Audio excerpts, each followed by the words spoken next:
kom restock my yskas saam met my vir 'n lekker low carb gewigsverlies. Ek is al 49 kg verloor, kom ek wys jou, hoe doen ek dit?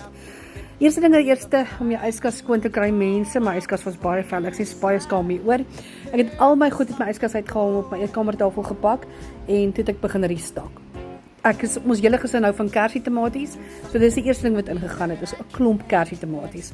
Daarna verskeie blaarslaaie en kool wat gerasper is en feta kaas het ek net so in die water uitgesit in my houertjies. En dan daarna het ons olywe ingesit, ongepitte olywe met die rooi olywe met die pitte in. En dan kool, soos ek gesê het, verskillende soorte kool, baba carrots en dan verskillende Nature's Choice se sade. Dit is goed vir jou maagie, gaan lekker crunch saam met elke slaai wat ons maak. Kom ons pak die yskas in, okay, so nou kan julle sien, ek het wel my blaarslaai later in folie toegedraai.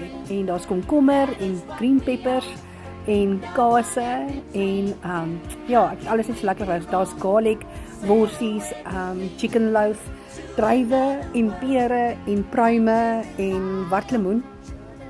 En dan het ek die volvet melk en Coke Zero, my gunsteling slaaisouse van Kaapsmart en ook van Pick n Pay en plain yoghurt, so ek baie lief is om oor my slaaie ook te gooi. Dit is baie laer as kalorieë as mayonnaise. En daar's my hele yskasie vir jou mooi uitgepak. Ek hoop dit gee vir jou 'n lekker idee en dit inspireer jou om jou slaai yskas reg te pak vir jou vir die laaste stukkie van die somer wat oorbly. Dit is heerlik. Geniet dit en kom doen dit saam met my. Kom sluit aan vandag nog by Kobai Vet, klik die link in my bio en gesels met my op WhatsApp. Ek help jou graag. Want koningskinders verdien koningskos, al verloor ons gewig. Kom doen dit vandag nog. Kobai Vet.